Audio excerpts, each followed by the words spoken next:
Alright everyone, so today is January 1st, 2021, so you know what that means. Kyle Larson has been reinstated by NASCAR. So this allows him to drive for Hendrick Motorsports in 2021, even though he has yet to find a sponsor, or at least Hendrick is at least not in the process of giving us the name of that sponsor. Most of the merchandise that has been shown has just been kind of generic merchandise. Right now, especially in a pandemic, I'm really in no rush to see a sponsor, but you can pretty much guess the Hendrick cars will probably be his primary sponsor come Daytona. It is what it is. Especially coming off of the suspension and for what it was for, it's understood. We've had 2 or 3 videos on that. I'm not going to go back into this again. But today I did want to talk about basically another team review. Last time we went over Hendrick Motorsports, Chase Elliott's run to the championship over the last 10 races. And, you know, how do we see the rest of Hendrick going about 2021? You know, can Alex Bowman, can Kyle Larson, can even William Byron, can they compete for a championship? Right now, you know, I feel bullish on 3 of them. Chase, I don't know if he's going to have the hangover, but I don't see him winning back-to-back championships. I didn't really even see him winning this year, so here we are to be surprised. But the team that I wanted to talk about this time is Team Penske. They were the runners-up, which they kind of quietly were the runners-up. I say that to say this, you know, Logano and Keselowski, they're quiet. They go about their work. You know, while we're up here debating and delegating about the 11 and 4, those guys are steadily getting top 5s, top 10s.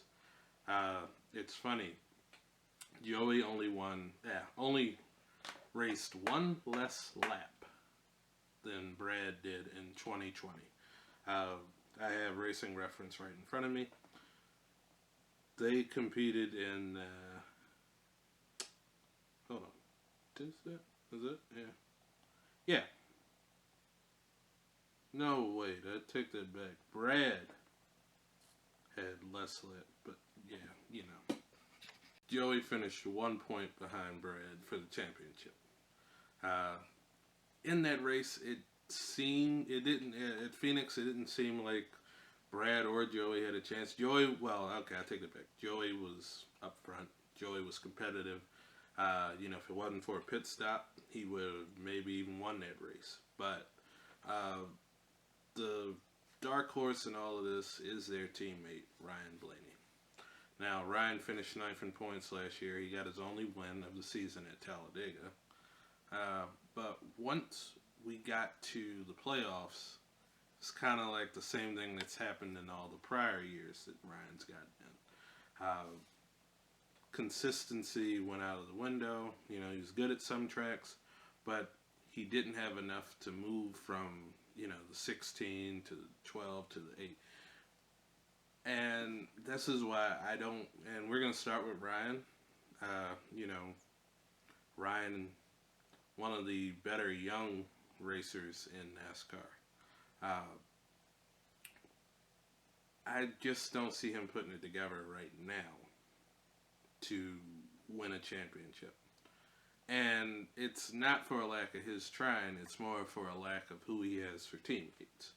You know, Joey and Brad, they're proven. They have championships. Ryan, I think, is still in the process of growing into, you know, his place in the sport. You know, will he always be in the mix to, you know, at the end of the 26 races? Yes. I'll always say that he'll be in the chase or the playoffs or whatever you want to call it. But as far as winning the championship, it's going to take consistency. Is it going to take another team shuffle? I don't know. But really, you just have to put it together when the time comes, and not for a lack of his trying, you know, you can't put it together. You know, he's good on super speedways. He's good on mile and a halfs. a little shaky sometimes when it comes to places like Bristol, Martinsville, and those are places that he has to get better if he wants to, achieve a championship this year. Especially with guys like, Chase, or even within his own stable, Joey and Brad, they're good all over. You know, you can already say that super speedways are a toss up, like Talladega, Daytona. Those are places where it's not as much in your hands as it is the people around you.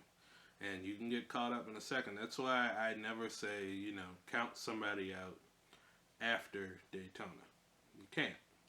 Uh, I can probably say out of the last couple of champions, everyone's had an issue at one plate track or another. And that's, plausibility. But for Ryan, like I say, I don't see him winning the championship. But I do see him probably, at least this time, getting to the round 8. Especially with all the team shuffles that we've had and all of that. I'd say over and under on wins, I'd say somewhere around 2 or 3. I can guarantee he'll be up near the front at Talladega, but, as far as everywhere else, probably when we go to Vegas, he'll be good there. He's always been good there, whether it's Cup, Xfinity, even in the Truck Series. He's good on road courses too, so with us having, 7 road course races, good chance you may see him in victory lane there too. So I would say no less than maybe 2 or 3 wins next year. So that is Ryan Blaney in a small little capsule. I caught a piece of that. Alright, so on to his teammate that finished in second place in points, and that would be, let's go in order, because it would only make sense to go in numerical order. But his teammate that finished in third in points, and actually only a point off of second, was Joey Logano. Now, everyone knows Joey. Joey will be there. Joey's going to be... He's always at least a championship 4, round of 8 type of guy, where that just for some reason, that end of the season, that stretch that we have, especially now, I guess, with Phoenix in it, and Martinsville, he's going to be good. He may not show it in that early part of the season, but as you get into the summer months, that team starts to come on, and it's a bit annoying sometimes, but I can see him being consistent enough to possibly win another championship. That'll be much to the chagrin of a lot of people that don't really like Joey for one reason or another, and it's nothing to do with his talent. I just think it's his personality that drives people away. I don't know, but Joey, you're going to see him get a boatload of top 5s, top 10s, as long as the cars hold up and, what type of power those Penske cars are pumping out with that Roush Yates engine. He's going to be, it's more of a formality, and you hate to say it, and each season is different, we all catch on to something as far as, car-wise, and especially in I would say, somewhat of a lame duck season, with us going to the next-gen car in 22. I'd still see him being competitive, probably in a championship 4, maybe even will contend for the win when we get to Phoenix, but